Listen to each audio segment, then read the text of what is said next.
Lieutenant Colonel Frank Hoffman, USMC Reserve, retired, is a senior research fellow at the Institute for National Strategic Studies at the National Defense University.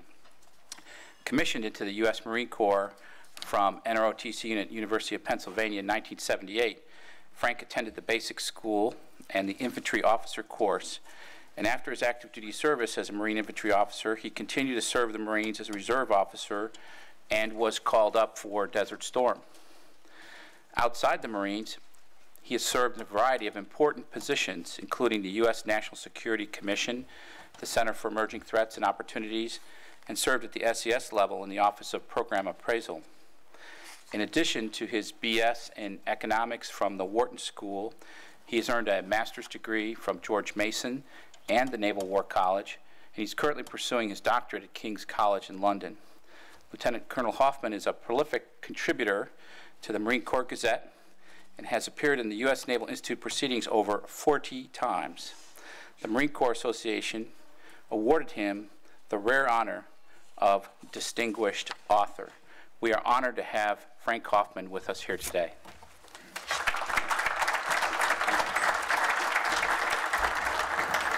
Thanks. I asked Admiral Daly to change the order here because I knew that a lot of folks, including most of my friends, were planning to leave before I got up on stage. So this is about the only way I can guarantee having an audience. But thank you, Admiral, for the introduction. I'm really happy and proud to be here today. And I really like the venue and the setting that you picked today. I got married in a venue like this in Washington, D.C. on the top floor of an atrium. And so it reminds me a lot about my wedding, my marriage, and faith.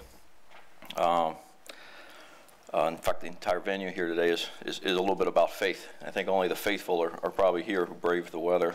And the marriage that I've spent most of my life in, now 35 years, of course, is the relationship between the Navy and the Marine Corps, which has some intimate interconnections that are sometimes fraught with friction, but also based upon a shared faith in the value of sea power. Even though the Marines, we sometimes have our own rites and our own sacred liturgies and our own lexicon sometimes.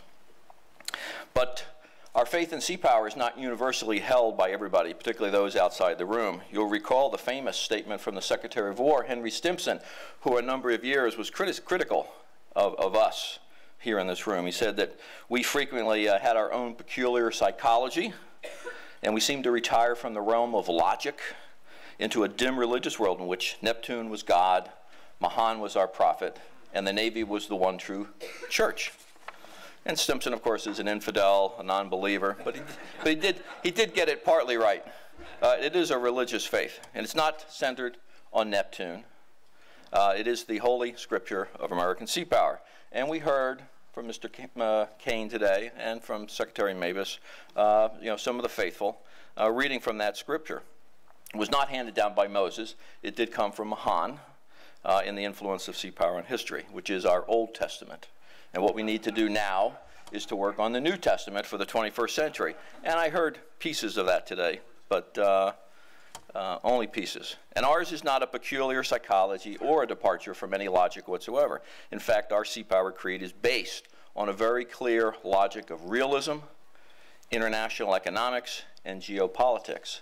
This country is connected to the world by the great oceanic highways of Mahan, and our interests, our prosperity, and our security are entirely dependent upon mastery and access of those seas. Like any religious faith, we have prophets and disciples.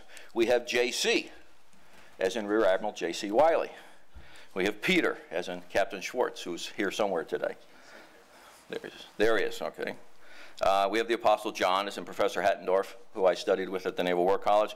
And we have St. John, as in former Secretary Lehman, who I've worked with up in Philadelphia.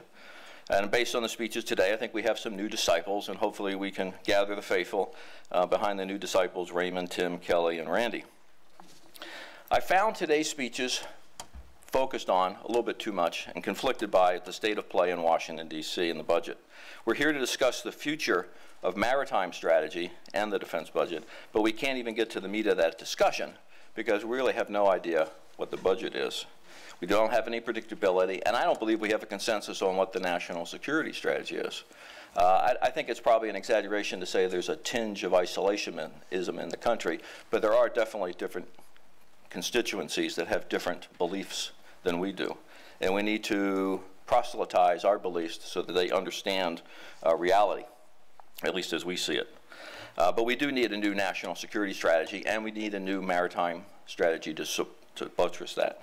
And a real strategy includes a logical and implementable plan of action with resources overtly linked to objectives and defined goals. And I would say we don't have those today. As Mr. Mabus so clearly noted, how are we supposed to make strategic choices when the leaders give us no direction for out-year resourcing, no agreement on what the strategy truly is for the country, and zero flexibility about applying resources? That's a very frustrating reality for those of us who've been in the building when we were working with Mr. Mabus. And Senator Kane was even more frustrating, I think, to find out that there's been no analysis and no appreciation of any risk on some of the cuts that we've made, and we've made some very significant cuts.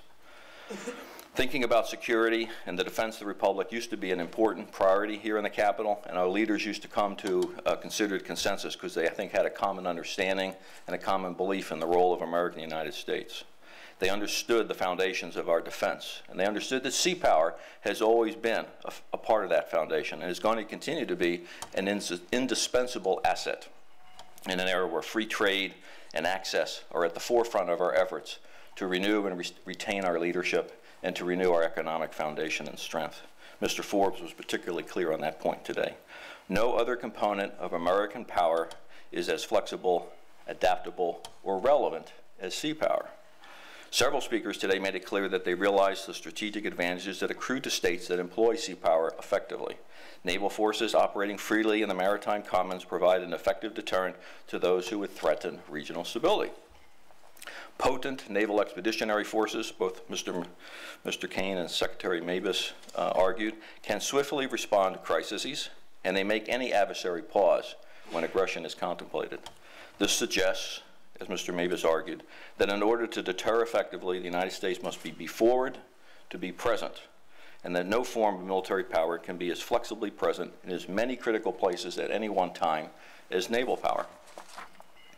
Naval forces also operate for extended periods of time from our shores without the permission of a sovereign government, as Mr. Mabus argued.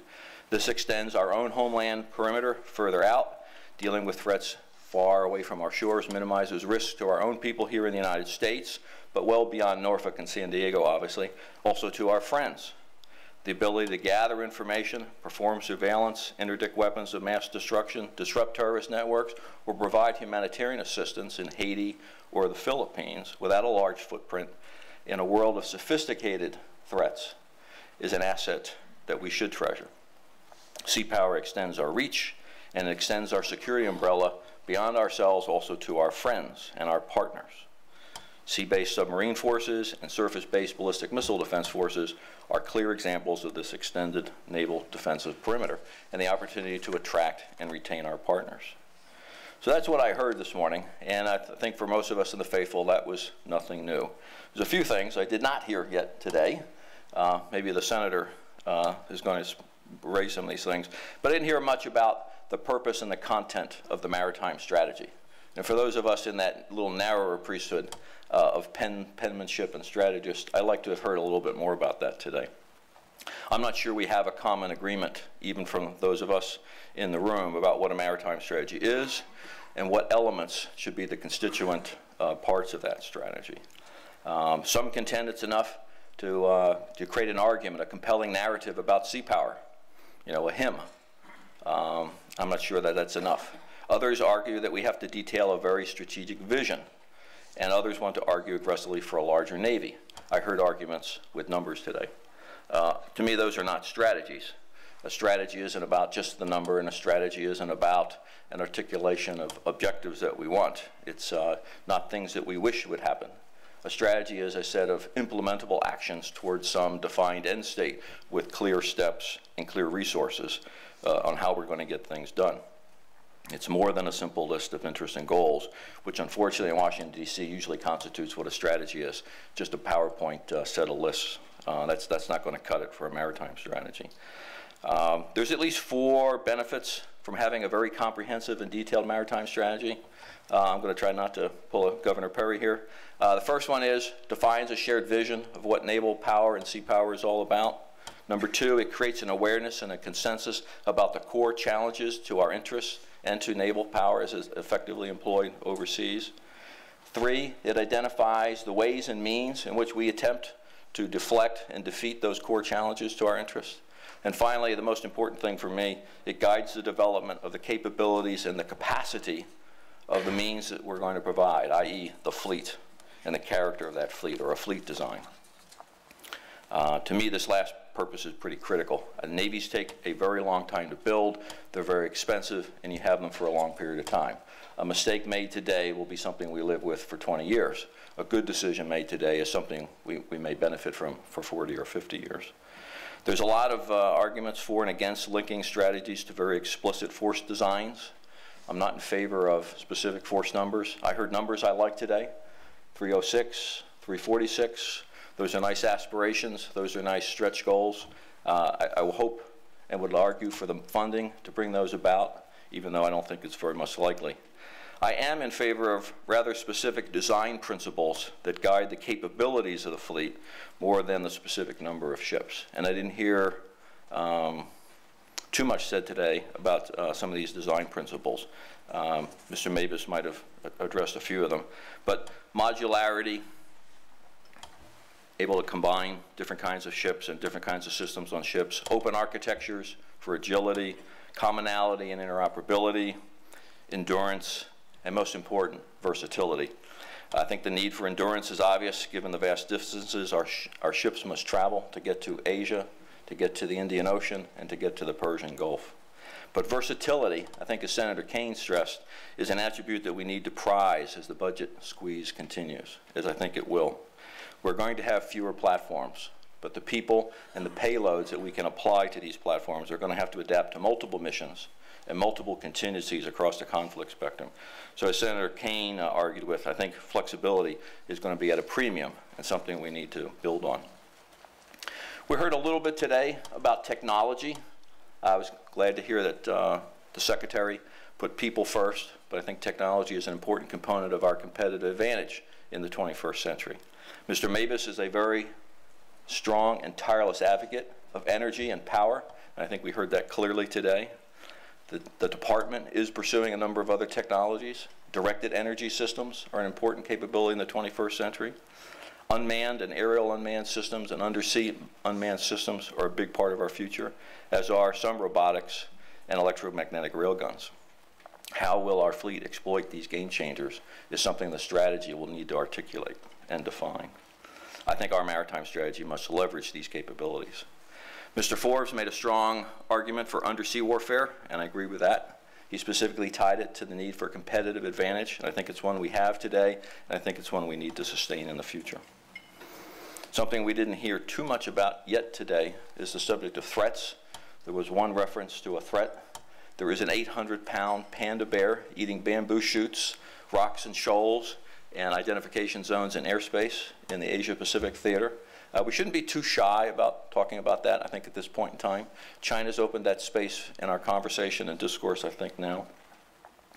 Her economic strength is expanding, and as her strength expands, as she has, and PRC will continue to invest in a rather sustained modernization effort that's going to give it significant capabilities.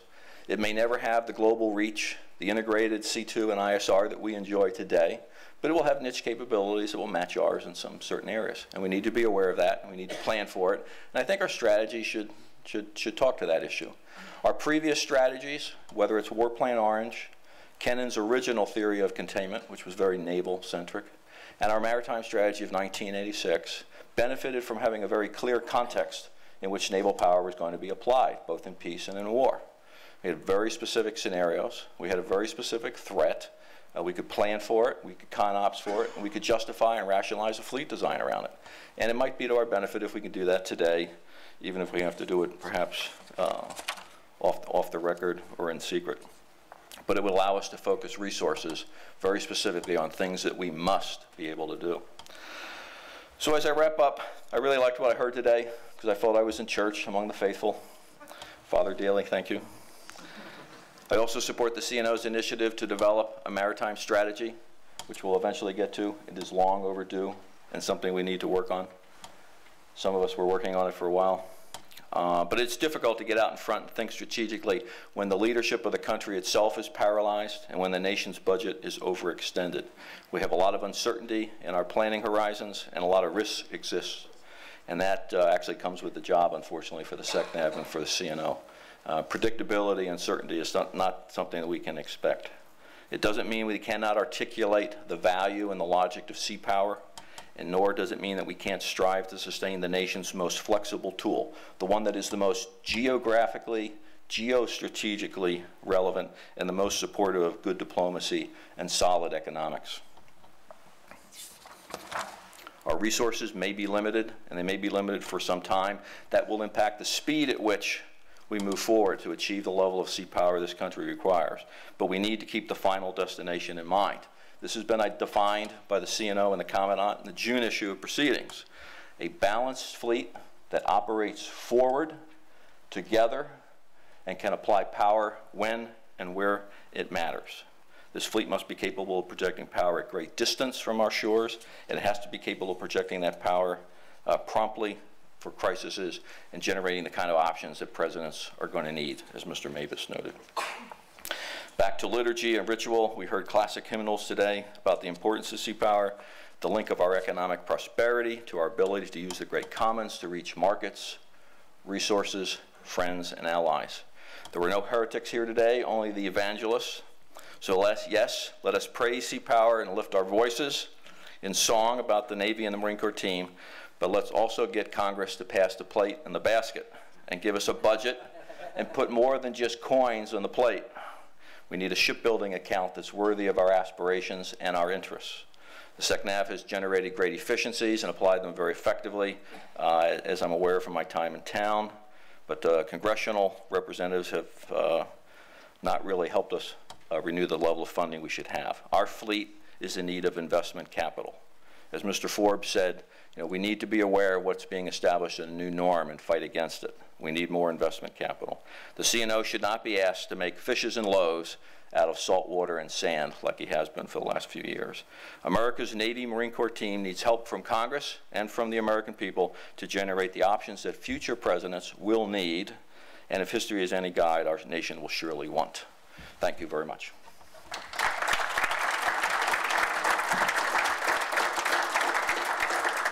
We've got time for questions here, and I'm going to go to Brian McGrath, but I do have to ask one quick question, and that is to continue your theme about the importance of being a church, but then also the need to reach the unconverted. Yes, missionaries. What do you think we should be doing with the strategy that's being developed now? Should the main audience, and you had touched on this, should the main audience be the American people? Should we go right to the people with this? It's tended in the past to be more of a closed discussion, a lot of issues and a lot of themes that maybe couldn't be hugged and loved by people in the 7-Eleven. How do we do that better, Frank? And then I'm going to go to Brian. No, it's an excellent question, and I guess we wrestled with this 3, 4, 5, 6 years ago with town halls and stuff to test some aspects of strategy. I think you get to the American people with the media and through their elected representatives here in Congress. So I'd be working the Hill as much as we do and continue apace with that. So that conversation's important. Take an amen on that. Yeah, and also Mr. Forbes and Mr. Kane, people who have constituencies that have great relevance to industry, Mississippi, the shipyards, the other partners that are really important in all this, is another avenue that we perhaps should leverage as much as we can. The journals, the conferences we do, west, east, north, and south. We just have to expand those as much as we can if we can get the sponsorship for those. But we do have to proselytize. We do need more missionaries. We just can't sing in church among ourselves, and we can't talk to the choir. We're not really arguing for a lot of money. We're talking about being strategic, talking about making a slight shift in some percentages to get the kind of shipbuilding budget I think is critical. It can't go from 17 back down to 11 or 10 under some of the scenarios that sequestration presents. But we are talking about just a shift. It's not revolutionary. It's evolutionary to get back to where we need to be. And my colleague. Father Frank, thank you. I'm a prior today, I think, or an abbot. Thank you very much. I'm just wondering if we'll celebrate communion with pork adobo. There's wine with that. The only people that I know who outnumber people who talk about strategy are people who talk about what strategy is. I got beat up by Bob Work with fingers pointed in my chest in the fall of 2007 before the last maritime strategy came out, about his view that it wasn't a strategy, it was an aspiration, it was a strategic narrative, yada, yada, yada. I looked at him and said, beat Germany first. That was a strategy. It was a strategy that animated all other things that flowed from how World War II was supposed to be prosecuted. Now, obviously, there were arguments in the margins, but my question to you is, you put forward a fairly rigorous test for strategy, and I'd just like to know what utility that test has. Utility in history or? In anything.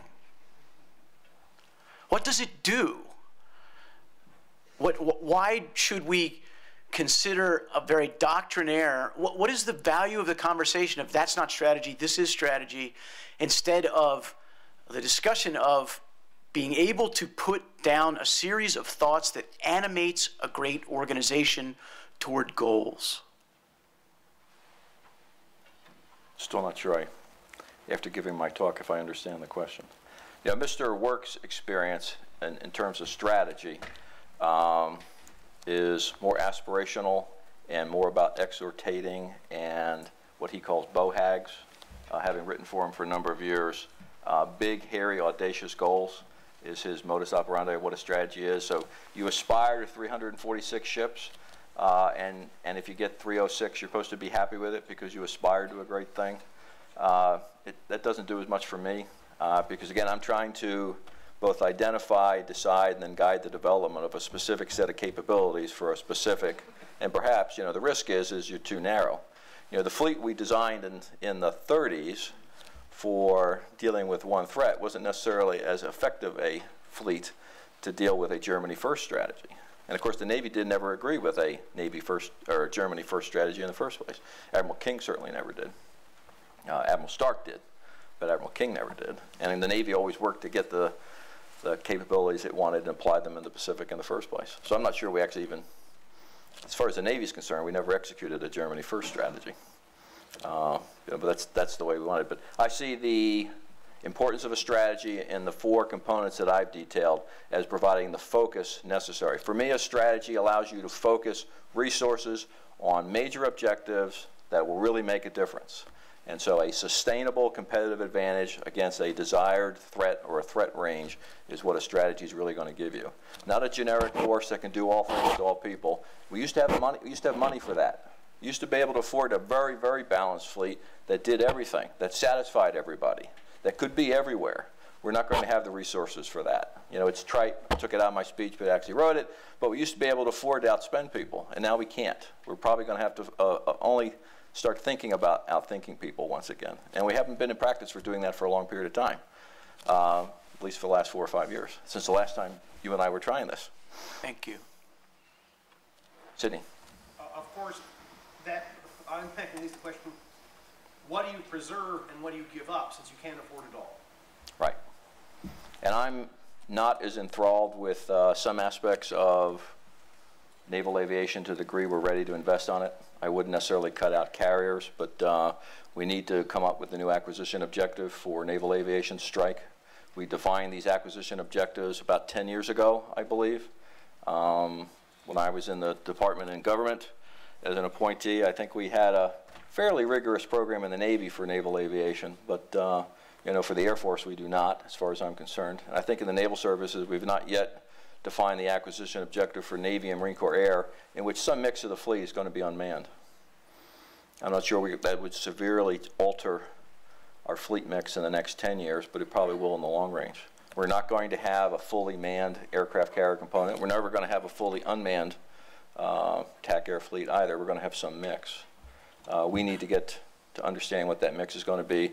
I believe the Air Force really needs to get to that. And we'll be more explicit if we're going to change some percentages out of different departments into more focused areas, and I would be taking some money out of TAC Air Aviation and the Air Force, and I would put that into the Navy. The Navy forces are going to be forward. They're going to be responding to crisis. They're going to be in more places at more times than the fixed investments. I think that's where Senator Kane and I were in agreement until somebody asked a question about the Air Force, and he acquiesced in a nice political way to the Air Force. But since I've never worked for the Air Force and never made a dime off the Air Force and don't expect to ever work in the Air Force or go to their church, I'll make that statement for you, Sid. So when you raid the Air Force, what part of the Navy gets the money? I'm putting everything in the shipbuilding account right now. The industrial base needs it, and our ship count needs it. A ship count of 246 versus 306 is not a Navy that's going to be as flexibly deployed. It's not going to be as sustained.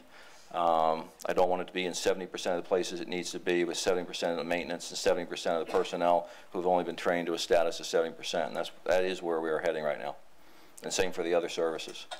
But if you have more time, the Navy and the Marine Corps will be out forward. The other services should be able to surge from the United States. But the Coast Guard, Marine Corps, and the Navy should be out forward, partnering with our partners and moving from crisis to crisis, not fixed, vulnerable, or sited in one place. Any more of the evangelists? Yes, sir. Yes, both you and Bruce Wooden, both you and Secretary seem to avoid what we kind of know as a fundamental of maritime strategy, and that's a forward strategy. Did you leave that out purposely? If so, why? Let me go back to, let me see if I can get a balanced fleet that operates forward together where it matters, when it matters. Talking about the fundamental strategy of the country as a forward strategy. Yeah. We fight on somebody else's land. Yes, but we sequence that in time from partnerships, not stationing, but forward deployed forces, responding flexibly to place to place. This is not a country that no longer has 20 divisions, of which 6 are overseas. We're down to 3 brigades of the Army overseas, and I'm not even sure we should have that, because I'm not sure they're deployed in the right places. This country will be an expeditionary power, which is what it is now and has been for most of its life. For the first 150 to 175 years, this was an expeditionary power projection country, not a forward station country. We have never had the majority of our forces forward stationed, except during a 4-year period when we were at war. You know, World War II is an anomaly. We should declare victory in a couple of the Cold War eras for the 1940s and 1950s and return back to our roots as a maritime nation that deploys forward deployed naval forces and surges decisive combat power when very rare wars come up. I think that's a more efficient utilization and a more strategically echelon use of our resources. You know, the Army could be as big as it needs to be and could still be based in the United States in that model of thinking. That might be radical for people who sit in another church. Yes, sir. Sir, Commander Jason Hudson, MNRA Total Force Integration. I'm a manpower strategist. You're a maritime strategist. Manpower is about 70% of the Navy TOA. I look at active reserve, civilian, and contractors. 70% of that, if I tied 10% in labor, that would cover 1/4 of everything else we spend. How does a manpower strategist and a maritime strategist work together for the betterment of the future for the Navy that we're trying to achieve? Interesting question. I spent the last year working with the Army on that particular question, not with the Navy, so I don't have as much of a background on it. We, for the Navy, may need to explore a more active reserve mix to be more efficient. I've been pushing the Army into a much a different construct, more dependent upon the reserve component, which as several studies have noted is much, much cheaper if you want to have a large standing trained force, but not an expensive force. I don't think we're going to get the compensation reform that's going to solve our budget problems. I think we need to look more at the active reserve mix, and particularly the Army. But maybe the Navy can be more creative and innovative. Mr. Mavis talked about innovation and creative, but I didn't hear any suggestions. But that might be one where the Navy can take a look at that.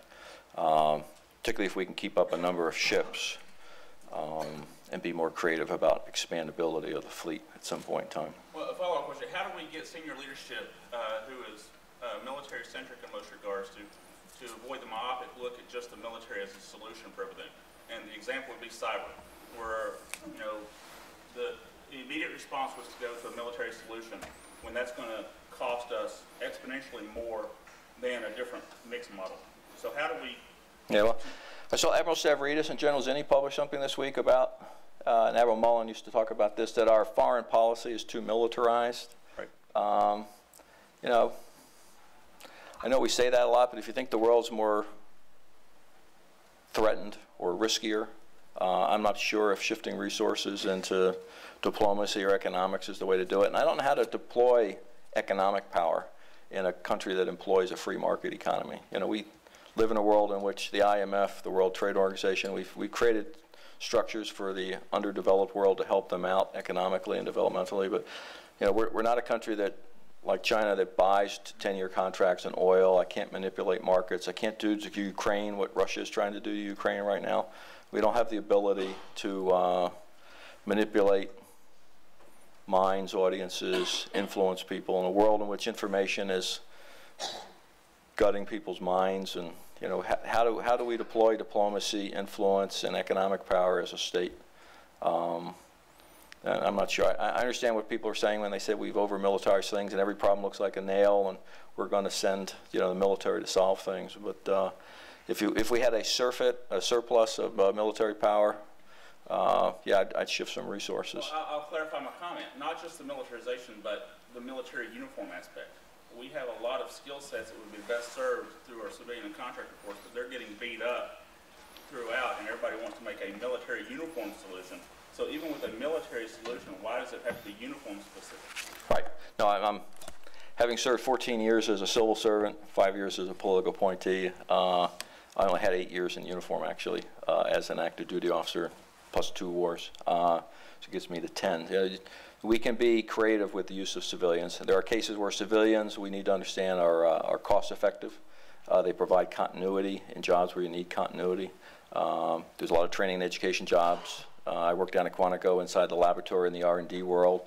You know, I brought my 10 years of experience to bear, and I brought my education to bear. And you know, having some captain or major rotate through there 2 or 3 times in the 7 years I was there might not have been, might have been a good career rotation for a young officer, but it might not have been cutting-edge thinking on science and technology problems. So, yes, it's a balance, and I don't see right now any policies that are going out after human resources in an untoward way. You know, I've been pushing the Army to think about it, but in the Army's defense, you know, if you do have a power surge Army and you're going to deploy from the United States and you have treaty obligations in the Middle East, you have friends in Asia that you've promised to support and defend them, it doesn't necessarily reassure them that it takes you 6, 7, 8, or 9 months to bring the Army to bear. So that Army has to be ready. If it's going to be reserve-based or reserve-centric, those reserve forces don't get 6 months to mobilize. It's not going to be your father's reserve. It's not going to be your father's guard, or the guard of the era that I grew up in as a reservist. So we need to be smarter about that.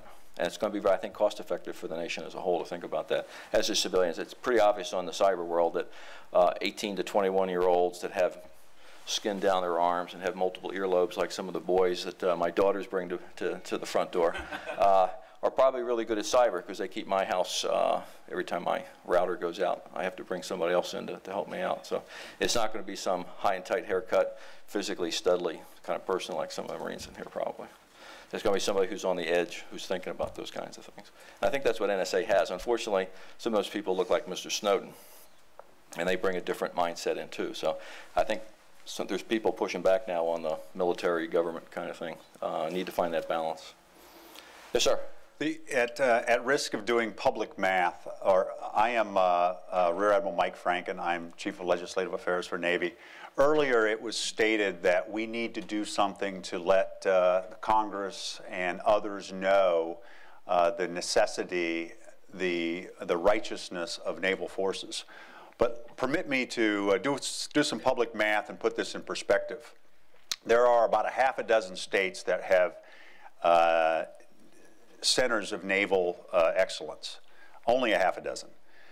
And not are all those representatives and senators, their reason for being defense. Many are agriculture, meaning other social programs. So if federal spending is 38% of the gross domestic product of this nation, and of those funds, approximately $900 billion are defense spending, which means that's what, 12%. And if if defense is 12%, and if Navy is, say, 40% of that, it quickly decrements down to just a couple of percentage points. So if we are reduced by 10%, well, it's 10% of 4% of 12% of, it becomes a very small number. So we often talk amongst ourselves about the necessity of naval forces when in fact you're not reaching the larger audience. You need to think differently. So what was stated earlier here, I think the point's trying to get across that we need to be less militaristic and perhaps more closely aligned to other branches of government that add substance to our mission. So State Department, agriculture, every naval asset and intelligence collector. We need to work aspects of the naval forces that aren't an unsheathed sword. We need to have a high-end capability, but we also need a low-end capability, and that's where we build our followers. That's my 2 cents. And that's kind of what Congress wants to hear. Maybe what they want to hear. I'm not sure it's what they need to hear right now. What I hear from overseas, Senator Kane said this, Mr. Mavis said this, is people, as they get smaller, older, and poorer, are asking for an extended security umbrella. They're not asking me to bring the Agriculture Department to bear. They're asking for Coast Guard. They're asking for law enforcement. They're asking for the flexibility. Right. They're asking for humanitarian assistance. It comes from large platforms that have sustained endurance and versatility. I agree with all of those qualifiers. So, but what we often bring with large budget issues are aircraft carriers, high-end submarines, high-end surface ships, when in fact most of the missions can be done with a much lesser platform. Take, for instance, one story, very short, it's not my mic, but Secretary Rumsfeld once asked, what's the percentage of missions flown in Iraq that can't be done with something that is like an OV-10A Bronco? This is 2005, and we're asking for something more than 72 combat aircraft overhead in Iraq. The Air Force thought about it. A week later, they came back. Well, Nordy Schwartz came back and said about 95% of the missions can be done with an OV-10A Bronco with a Lantern II pod and a few other capabilities. 95%. Today, we do not have that type of aircraft fielded, when in fact it should probably be flying in Afghanistan today. So we are oftentimes our most expensive and worst enemy, as we field only the highest capability asset for what is 99% of our missions. Well, I think that's thinking strategically. But as long as you're focusing resource on what has to be done. You know, we get into contingencies we didn't plan for, you'll end up using assets and platforms that were what you needed and what the nation could not afford to mess up or screw up. And that's where we end up with some of the high-end platforms. Thank you. I see we have the senator here. Yes. Frank, let me get to the mic here just to say thank you, Frank, for your summary. We're glad that there's people like you who think in terms of a structured approach to strategy. And we thank you for your time today and for sharing your thoughts on how to go about tackling what is a very tough order to tackle. And we think you should have your very own copy of the United States Naval Institute Guide to Ships and Aircraft. Bigger in the future. Thank you very much. You, sir. Let's give Frank a big hand.